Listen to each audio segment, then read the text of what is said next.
শুভ দুপুর বন্ধুরা। এই যে এখন দেখো চপ করছি বাঁধাকপি,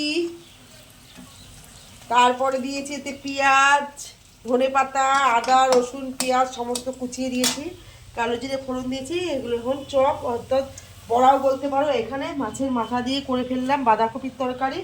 আর এইখানে অল্প বিস্তর করা আছে পাঁপড় ভাজা।